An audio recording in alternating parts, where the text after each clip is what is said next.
Hello students, आज के इस वीडियो में हम व्यष्टि अर्थशास्त्र से संबंधित एक टॉपिक का अध्ययन करेंगे जिसे अर्थशास्त्र का सामान्य परिचय के नाम से जाना जाता है। इस विषय पर हमने पहले भी बात करी है, जिसमें हमने अर्थशास्त्र क्या है, व्यष्टि अर्थशास्त्र किसे कहा जाता है, समष्टि अर्थशास्त्र किसे कहा जाता है, इसके बारे में अध्ययन किया। उसके बाद हमने ये भी देखा कि अर्थशास्त्र की अध्ययन विधियां कौन कौन सी है। इसी क्रम में आज के इस वीडियो में हम इस बात पर चर्चा करेंगे कि अर्थशास्त्र क्या एक विज्ञान है या एक कला है।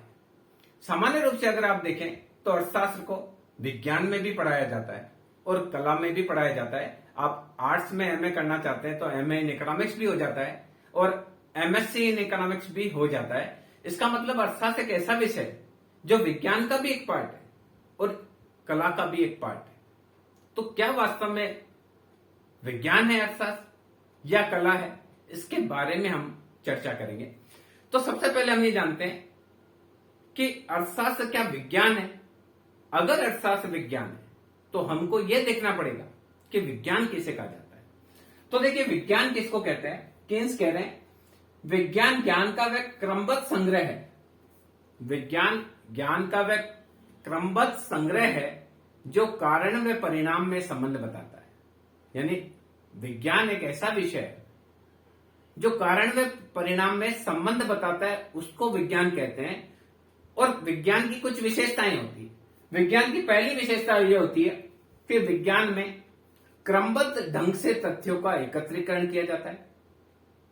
इसके अलावा इसकी एक वैज्ञानिक विश्लेषण की विधि होती है, यानी इसकी एक अध्ययन की विधि होती है। क्रमबद्ध ढंग से तथ्यों का एकत्रीकरण किया जाता है और इसके अध्ययन की एक विधि होती है। इसके अलावा इसमें कारण व परिणाम में संबंध स्थापित किया जा सकता है। इसके अलावा और हम विशेषता विज्ञान की जाने तो विज्ञान में प्रयोग किया जाना संभव है। इसके अलावा सत्यता भविष्यवाणी भी किया जाना संभव है और सत्यता की जांच भी किया जाना संभव है। ऐसे ज्ञान की ऐसी शाखा जिसमें तथ्यों का क्रमबद्ध संग्रह हो, जिसमें कारण व परिणाम में संबंध स्थापित किए जा सकते हो, जिसमें भविष्यवाणी की जा सकती हो, जिसमें सत्यता की जांच की जा सकती हो, ऐसे ज्ञान के क्षेत्र को विज्ञान कहा जाता है। एग्जाम्पल के लिए गुरुत्वाकर्षण का नियम एक विज्ञान का नियम है जो न्यूटन के द्वारा प्रतिपादित किया गया। तो वहां देखिए, वो क्रमबद्ध ढंग से उन्होंने तथ्यों का एकत्रीकरण किया। उन्होंने देखा कि सेब नीचे गिरा है, उसके बाद उन्होंने देखा गेंद भी नीचे गिरी है, पत्थर भी नीचे गिरा है, उन्होंने और कोई चीज फेंक कर देखी तो भी नीचे गिरा। तो उसका उन्होंने वैज्ञानिक विश्लेषण किया कि कोई न कोई कारण की वजह से सब ऐसा कुछ हो रहा है। फिर उन्होंने कारण में परिणाम में संबंध स्थापित किया कि जब भी कोई चीज को ऊपर फेंका जाता है नीचे गिरती है, ये कारण है और इसका परिणाम ये होगा। उसके बाद उन्होंने भविष्यवाणी प्रयोग करके देखे, बहुत सारे प्रयोग करके देखे और प्रयोग करके उसकी सत्यता प्रयोग करके फिर उन्होंने अपना एक नियम प्रतिपादित किया। आप भी उसको आज भी आप सत्यता की जांच करना चाहें तो कर सकते हैं। वो नियम शाश्वत सत्य है कि किसी भी वस्तु को पलायन वेग से नीचे फेंका जाएगा तो वह जमीन पर वापस गिरेगी, क्योंकि पृथ्वी में गुरुत्वाकर्षण की शक्ति होती है जो उसको आकर्षित करती है। अब देखिए, इस आधार पर हम देखते हैं कि क्या अर्थशास्त्र भी विज्ञान है। हम कह सकते हैं अर्थशास्त्र भी विज्ञान है। पहली चीज कि हमारे अर्थशास्त्र में भी क्रमबद्ध ढंग से तथ्यों का एकत्रीकरण किया जाता है। कोई भी नियम बनाया जाता है तो नियम बनाने से पहले तथ्यों का एकत्रीकरण किया जाता है। उसके लिए समंकों का एकत्रीकरण किया जाता है। समंकों को एकत्रित करके उनका वर्गीकरण किया जाता है, उनका सारणीयन किया जाता है। तो कहने का तात्पर्य कि विज्ञान की तरह ही अर्थशास्त्र में भी कोई नियम बनाया जाता है तो सबसे पहले तथ्यों का एकत्रीकरण किया जाता है। इसके अलावा विज्ञान उसे कहते हैं जिसकी कोई विधि होती है, वैज्ञानिक विधि होती है, जिसके अध्ययन की विधि होती है। तो हम देखते हैं कि अर्थशास्त्र में भी हमारे अध्ययन की विधियां होती है। अभी हमारे आगमन विधि होती है, निगमन विधि होती है जिसमें सामान्य से विशिष्ट की ओर अध्ययन किया जाता है और आगमन विधि में विशिष्ट से सामान्य की ओर अध्ययन किया जाता है। यानी जो अर्थशास्त्र है उस अर्थशास्त्र के भी अध्ययन की विधियां हैं। आर्थिक संतुलनों को हम स्थैतिक संतुलन, तुलनात्मक संतुलन, प्रावेगिक संतुलन के रूप में अध्ययन करते हैं। इसके अलावा हमारे यहाँ आंशिक संतुलन होता है, सामान्य संतुलन होता है। ये सारी चीजें अर्थशास्त्र के अध्ययन की विधियों को ही कह सकते हैं। तो हम इस आधार पर कह सकते हैं कि अर्थशास्त्र में भी विधियां होती है। तीसरी चीज, अर्थशास्त्र में भी कारण व परिणाम में संबंध होता है। किसी वस्तु की कीमत बढ़ेगी तो मांगी जाने वाली मात्रा घटेगी। किसी वस्तु की कीमत बढ़ना एक कारण है, परिणाम वस्तु की कीमत बढ़ने पर मांगी जाने वाली मात्रा घटना एक परिणाम है। इसी प्रकार से किसी वस्तु की कीमत घटती है, ये कारण है, और परिणाम के रूप में उस वस्तु की मांग बढ़ती है। किसी व्यक्ति की आय बढ़ती है, आय बढ़ना एक कारण है, परिणाम के रूप में उसकी आय बढ़ती है तो खर्चा भी बढ़ता है। किसी व्यक्ति की आय घटती है तो परिणाम के रूप में उसका खर्चा भी घटता है। तो कहने का तात्पर्य, जितने भी आर्थिक नियम है उनमें भी कारण में परिणाम में संबंध होता है। इसके अलावा भविष्यवाणी किया जाना संभव है। विज्ञान में भविष्यवाणी किया जाना संभव है कि ऐसा करेंगे तो ऐसा होगा, किसी वस्तु को ऊपर फेंकेंगे तो नीचे गिरेगी, ये भविष्यवाणी है। सिमिलरली अर्थशास्त्र में भी भविष्यवाणी किया जाना संभव है कि किसी वस्तु की कीमत में होने वाली वृद्धि के साथ मांगी जाने वाली मात्रा घटेगी, किसी वस्तु की कीमत कम होती है तो मांगी जाने वाली मात्रा बढ़ती है। ये भविष्यवाणी है। किसी व्यक्ति की लगातार आय बढ़ती चली जाएगी तो उसकी बचत भी बढ़ती चली जाएगी, और व्यक्ति की आय घटेगी तो उसकी बचत भी घटेगी। ब्याज दर बढ़ेगी तो निवेश कम होगा, ब्याज दर घटेगी तो निवेश ज्यादा होगा। ब्याज दर बढ़ने के साथ व्यक्ति बचत करना ज्यादा पसंद करेंगे, लेन देन सट्टे के लिए पैसा ज्यादा रखेंगे, और अगर ब्याज दर सट्टे के लिए पैसा कम रखेंगे और अगर ब्याज दर घटती है तो लोग सट्टे के लिए पैसा ज्यादा रखेंगे। यानी अर्थशास्त्र में भी भविष्यवाणी किया जाना संभव है, और सत्यता की जांच भी की जा सकती है। आप मार्केट में जाकर आप पता करें तो सामान्य रूप से जब टमाटर का रेट कम होता है तो टमाटर ज्यादा बिकता है। जब बाजार में आप पता करेंगे कि जो चीज सस्ती होती है तो उसको हर आदमी खरीद सकता है, अमीर भी खरीद सकता है, मध्यम क्लास भी खरीद सकता है और गरीब भी खरीद सकता है। जब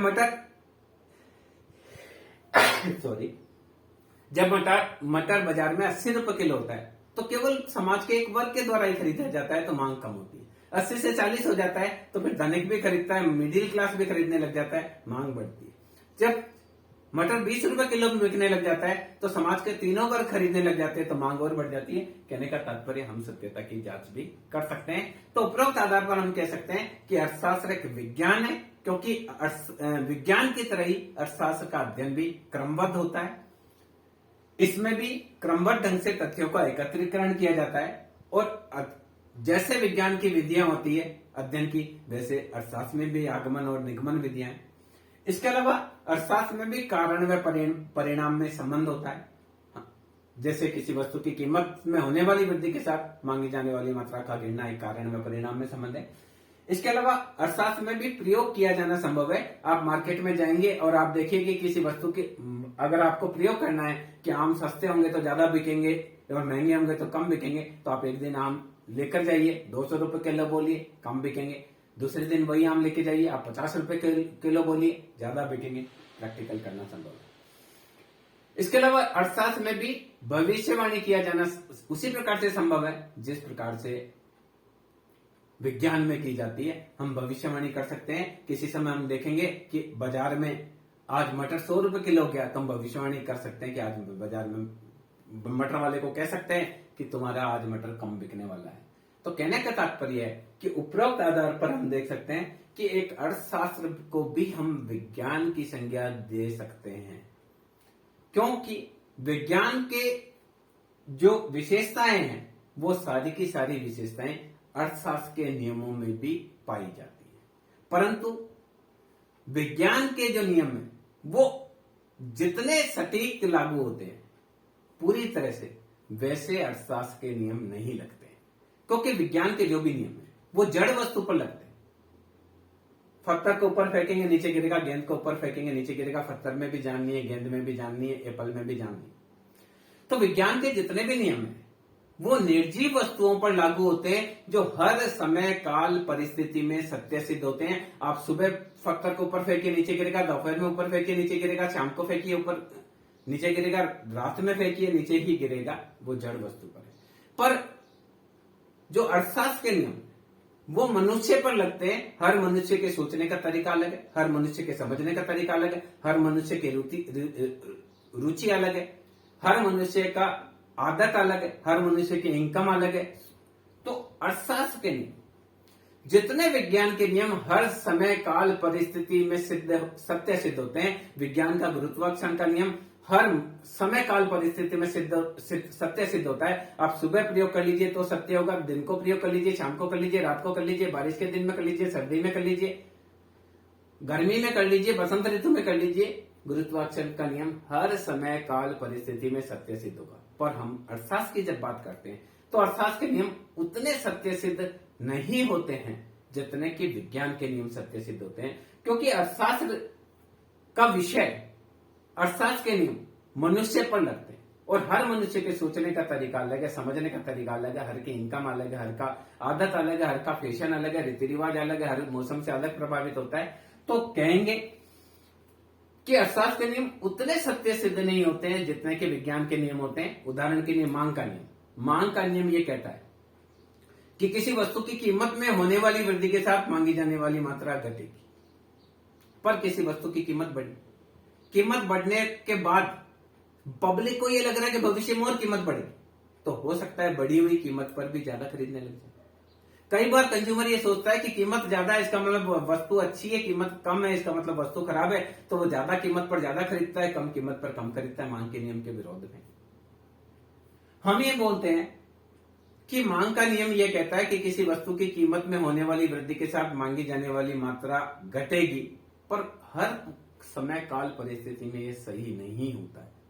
कई बार कीमत बढ़ती है और उपभोक्ता को लगता है कि भविष्य में कीमत और बढ़ेगी, तो बढ़ी हुई कीमत पर भी ज्यादा खरीदता है। हमारे यहां लॉकडाउन लगना है, सब्जियां महंगी हो गई, तो महंगी कीमत पर भी लोग उसको ज्यादा खरीदेंगे।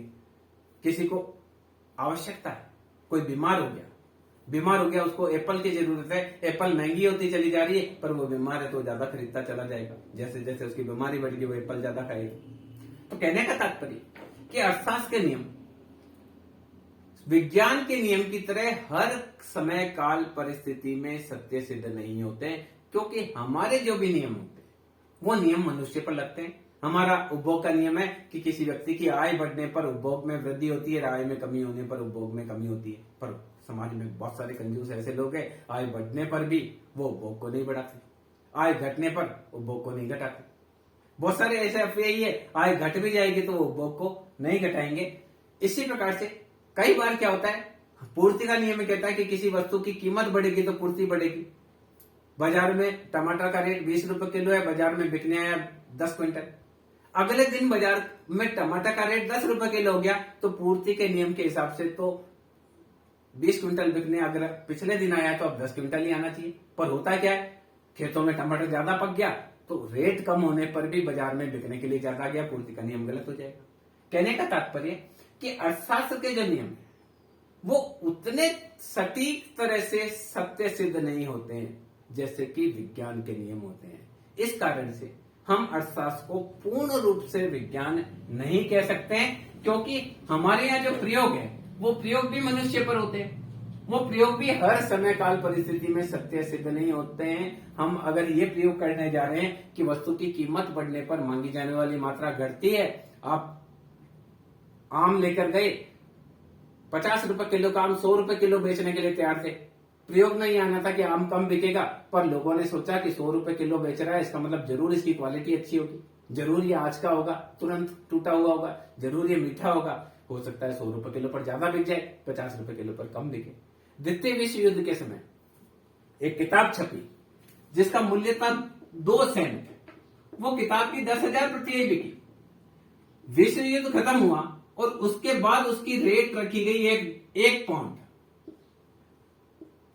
और वो किताब 10 लाख बिकी।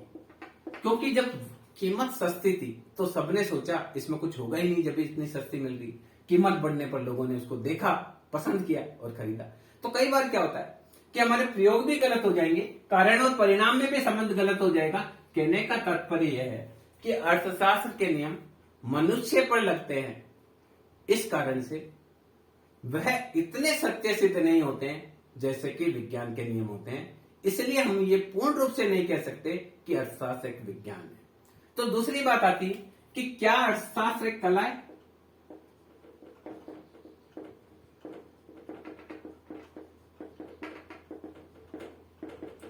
दूसरा क्वेश्चन आता है कि अगर अर्थशास्त्र पूर्ण विज्ञान नहीं है तो क्या इकोनॉमिक्स एक आर्ट है? कला किसको कहते हैं? किसी भी काम को अच्छे ढंग से करना, उसको कला कहते हैं। कोई बहुत बढ़िया एक्सरसाइज करके बताता है तो हम बोलते हैं कलाकार है। कोई बहुत बढ़िया चित्र बनाता है, उसको हम बोलते हैं कलाकार है। कोई बहुत बढ़िया और कुछ कार्य करके बताता है, कोई एक अच्छी मूर्ति बनाता है तो हम बोलेंगे कलाकार है। कोई बहुत बढ़िया कपड़ा बुनता है तो हम उसको बोलेंगे कलाकार है। कहने का तात्पर्य किसी भी काम को बहुत अच्छे तरीके से करना वो कला है, आर्ट है। तो क्या इस आधार पर अर्थशास्त्र को कला कह सकते हैं? क्योंकि व्यक्ति अपनी कम से कम आय को खर्च करके अधिक से अधिक संतुष्टि प्राप्त करना चाहता है। हर व्यक्ति क्या करता है, बाजार जाता है तो वो चाहता है मैं कम से कम पैसा खर्च करूं, ज्यादा से ज्यादा वस्तु ले लूं। एक उत्पादक चाहता है कि मैं कम से कम पैसा खर्च करके ज्यादा से ज्यादा उत्पादन कर लूं। ये कला है। हर व्यक्ति अपनी आय को विभिन्न वस्तुओं पर इस प्रकार से खर्च करता है कि वह अधिकतम संतुष्टि प्राप्त कर सके। हम बाजार में जाते हैं तो कुछ आटा लेंगे, कुछ खाद्य तेल लेंगे, कुछ चीनी लेंगे, कुछ दाल लेंगे, कुछ चावल लेंगे, बहुत सारी वस्तुएं लेते हैं और प्रयास ये करते हैं कि हमारी मुद्रा का हमको संतुष्टि अधिक से अधिक मिले। तो इकोनॉमिस्ट ये कहते हैं कि ये व्यक्ति की आवश्यकताएं अनंत है और इन आवश्यकताओं को पूर्ति करने के लिए उसके पास साधन सीमित है।